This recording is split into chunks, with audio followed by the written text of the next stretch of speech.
Hi guys, and thank you so much for tuning in today to Vedaverse. For those who are new here, let me tell you, my name is Vedakshari and I have been an entrepreneur since almost 10 years now. My journey started in 2012 when I was 24 and I started a social media agency called All About Communication.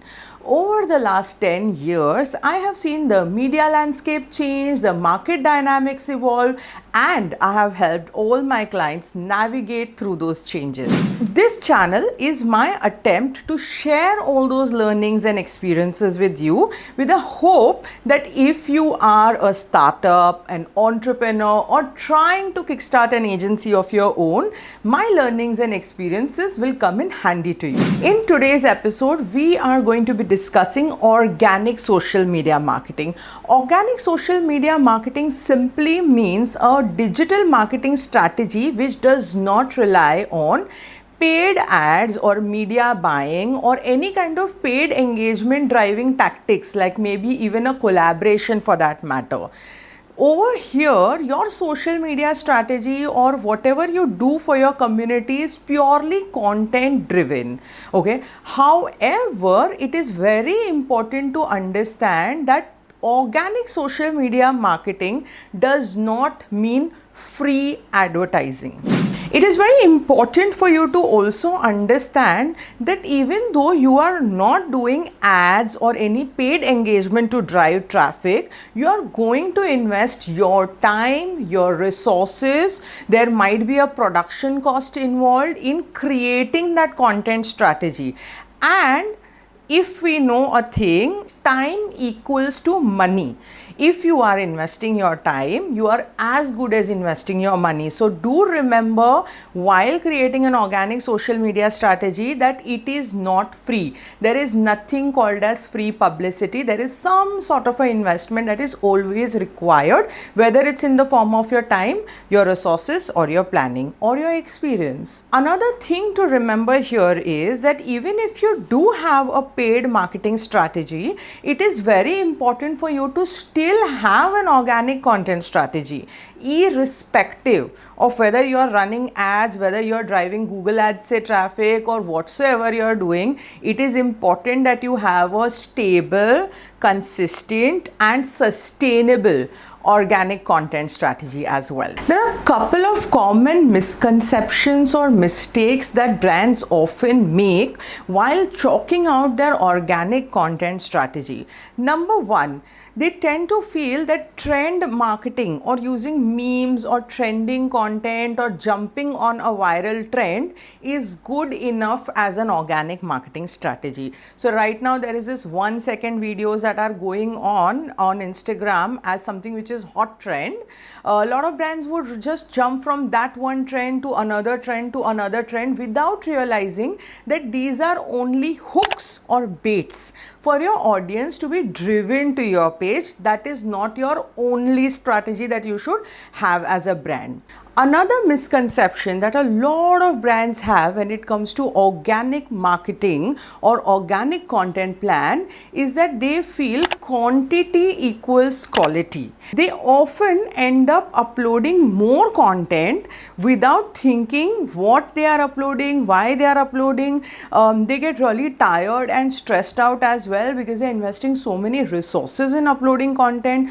And then eventually they come and they decide that, okay, this is not working for us, or social media is not working for us, or organic content is not working for us, because they often believe that more means good. It is important to remember that meme marketing or trend marketing is not organic marketing or organic social media content, and more content does not mean good content or will drive traffic. These two are very important factors that one should keep in mind while chalking out your organic marketing strategy. So what is organic content marketing?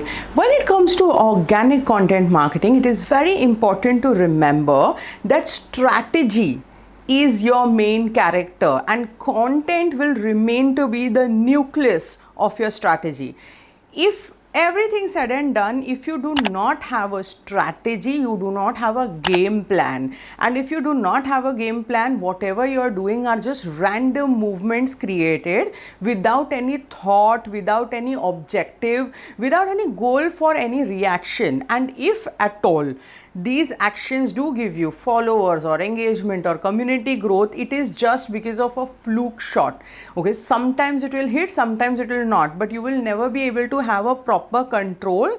At the end, your brand will not be able to create any proper story that your audience can connect with. Therefore, it is very important to remember that your organic marketing strategy tells a consistent story of your brand and reflects your brand's overall personality. To define an effective organic marketing strategy, it is very important to ask yourself a couple of very basic questions. Number one, what is your brand positioning?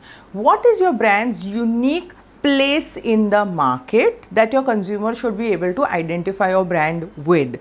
Second aspect that you need to think about is that who is my target audience? Target audience you can decide basis on your product's price, basis on the where your product is going to be now available, who is the demography you want to sell your product to, or who is the demography who needs your product. So there are two ways of defining your target audience. One is that, okay, I want to sell this product to my Gen Z audience or millennials or whomsoever you feel, or maybe I want to target people who are in a particular geography. I want to maybe target NRIs, maybe I want to target people in tier 3 cities. So whatever is your target audience, you decided I want to sell my product to these people.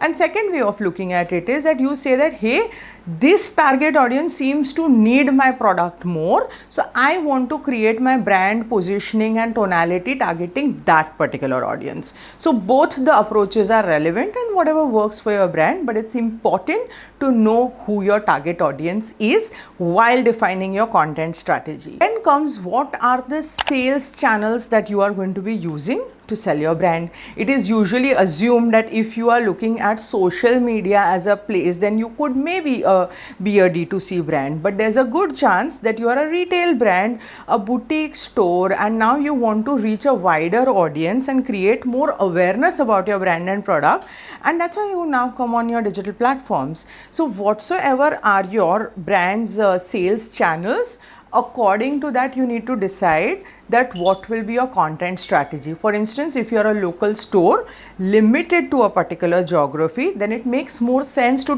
talk a local language.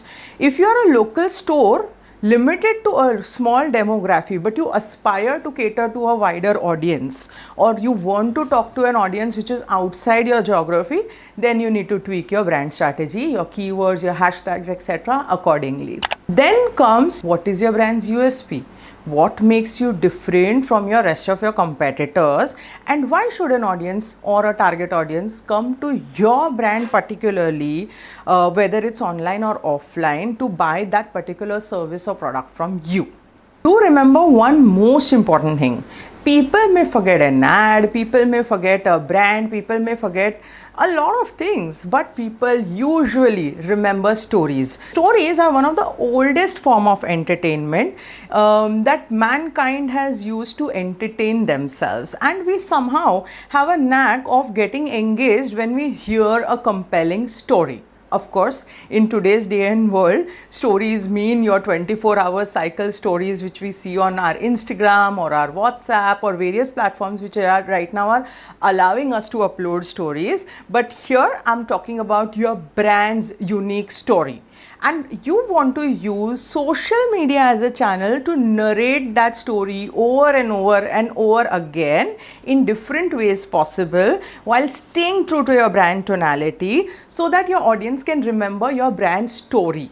It is important to remember one more thing over here. When you are using trending content or memes, these trending pieces of content are going to act as a clickbait to draw your attention of your audience to your page. Once your audience comes to your page, you now need to have a compelling story telling happening on your page, which is going to retain the attention of your audience on your page.